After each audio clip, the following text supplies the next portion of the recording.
ዛሬ የምንወያየው ርዕስ ከማህፀን ውጭ የሚፈጠረው እርግዝና ወይም ደግሞ ኤክቶፒክ ፕሬግናንሲ ነው። ጤና ይስጥልን።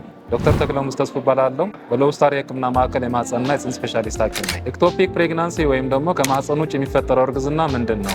ኤክቶፒክ ፕሬግናንሲ ወይም ደግሞ ከማህፀን ውጭ የሚፈጠረው እርግዝና ማለት ኖርማሊ ፅንስ በማህፀን ውስጥ መፈጠር ሲገባው ከማህፀን ውጭ ባሉ የማህፀን ክፍሎች ሲገኝ ወይም ደግሞ ሲፈጠር ማለት ነው። ከማህፀን ውጭ እርግዝና ምን ያክል ኮመን ነው ወይም ደግሞ ምን ያህል ይገኛል የሚለውን ብናይ ደግሞ አጠቃላይ ሴቶች እስከ 2% በሚሆኑ ላይ ከማህፀን ውጭ እርግዝና ሊፈጠር ይችላል። ከማህፀን ውጭ የሚፈጠር እርግዝና ወይም ደግሞ ሳይቶችን ብናይ ደግሞ ከ90 እስከ 95% የሚሆነው በማህፀን ቱቦ ላይ ሲገኝ ከዚህ ቱቦም አምፑላ የሚባለው እስከ 70% ላይ ይፈጠራል። በተጨማሪም ከ1% በታች ወይም ደግሞ ከ100 በታች የሚሆነው በማህፀን በር ላይ ሲገኝ የተቀረው ከ1% በታች ደግሞ በሆድ ሊፈጠር ይችላል።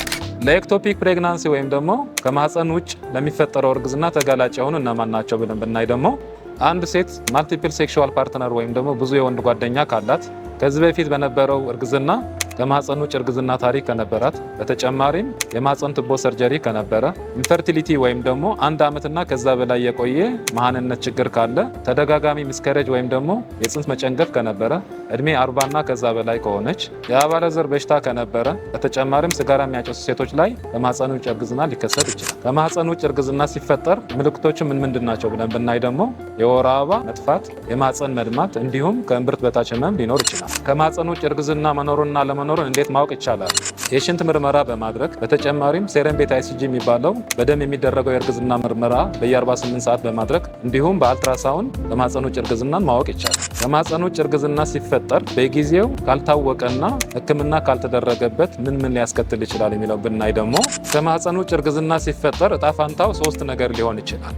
አንዱ በማህፀን ቱቦ ላይ ሊፈነዳ ይችላል። ይኸውም ከፍተኛ የሆነ በሆድ የመድማት ችግር በማስከተል እስከ ሾክ ድረስ ሊያደርስ ይችላል። በተጨማሪም ወደ ሆድ አቦርት ሊያደርግ ይችላል። እንዲሁም ምንም ሕክምና ሳይደረግለት በራሱ ሰዓት ሊድን ይችላል።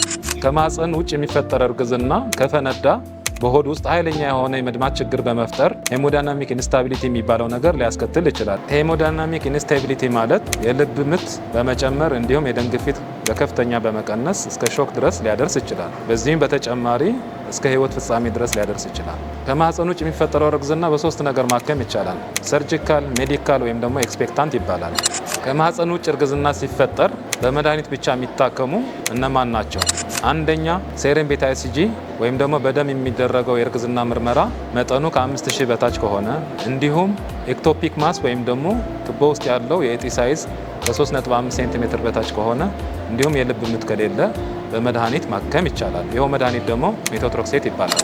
ሰርጀሪ ማድረግ የሚኖርብን ደግሞ መች ነው? የማህፀን ቱቦ ከፈነዳና ከዚህ ጋር ተያይዞ ደግሞ ከፍተኛ የሆነ በሆድ ውስጥ መድማት ካለ፣ ሄሞዳይናሚክ ኢንስታቢሊቲ ወይም ደግሞ ፔሸንቷ ሾክ ውስጥ ከገባች በኦፕራሲዮን ማከም ይኖርብናል። ይኸውም የኦፕራሲዮን አይነት ሳልፊንጀክቶሚ እና ሳልፊንጀስቶሚ ይባላል። ሳልፊንጀክቶሚ ማለት ሙሉ በሙሉ ቱቦ ቆርጦ ማውጣት ሲሆን፣ ሳልፊንጀስቶሚ ማለት ደግሞ በማህፀን ቱቦ ላይ ሊነር ኢንሲዥን በመፍጠር ከማህፀን ውጭ የተፈጠረው እርግዝና ለብቻውን ለይቶ ማውጣት ማለት ነው። ከማህፀን ውጭ የተፈጠረ እርግዝና በሜዲካል የሚታከም ከሆነ serial የሆነ ፎሎ አፕ ያስፈልገዋል። ይኸውም በየ48 ሰዓቱ ሴረም ቤት ICG የሚባለው በደም የሚደረገው የእርግዝና ምርመራ በማድረግ በየ48 ሰዓት ማድረግ ይኖርብናል። በኦፕራሲዮን ከተደረገ ደግሞ ምንም አይነት ፎሎ አፕ አያስፈልግም። ከዚህ በፊት ከማህፀን ውጭ እርግዝና የነበረባት ሴት በቀጣይ እርግዝና ኖርማል ማርገዝ ትችላለች ወይ ብለን ብናይ ደግሞ ይቻላል። ምክንያቱም አንደኛው ቱቦ በኦፕራሲዮን ቢወጣም ሁለተኛው ቱቦ ኖርማል እስከሆነ ድረስ ቀጣይ ባለው እርግዝና ጊዜ በማህፀን ውስጥ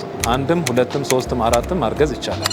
ከማህፀን ውጭ እርግዝና ድጋሜ የመፈጠሩ እድል ምን ያህል ነው ብለን ብናይ ደግሞ እስከ 10% የሚሆኑት ሴቶች ላይ ድጋሜ ሊፈጠር ይችላል።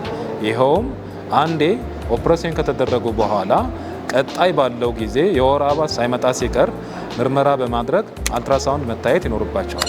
በድጋሚ ከማህፀን ውጭ እርግዝና የሚፈጠረው ነገር ለመቀነስ ማድረግ ያለብን ጥንቃቄዎች የሚከተሉት ናቸው። ሲጋራ ማጨስ ማቆም፣ ጤነኛ የሆነ ወይም ደግሞ ጥንቃቄ የተሞላው ጾታዊ ግንኙነት ማድረግ፣ እንዲሁም 1 ለ1 መወሰን። ከአባለዘር በሽታ ወይም ደግሞ ከማህፀን ኢንፌክሽን ጋር የተያዘ ነገር ካለ በአግባቡ ወደ ጤና ተቋም በመምጣት ሕክምና ማግኘት ነው። አንድ ሴት ከማህፀን ውጭ የሚፈጠረው እርግዝና በመድኃኒት ወይም ደግሞ በሰርጀሪ ከታከመች በኋላ ቀጣይ እርግዝና እንዲከሰት ለምን ያህል ጊዜ መቆየት ይኖርባታል ብለን ብናይ ደግሞ ሰርጀሪ ከተደረገ በኋላ ቀጣይ ባለው የወር አበባ ማርገዝ ትችላለች። እንዲሁም በመድኃኒት ከታከመ በኋላ ቢያንስ ለ3 ወር ያህል መቆየት ይኖርባታል።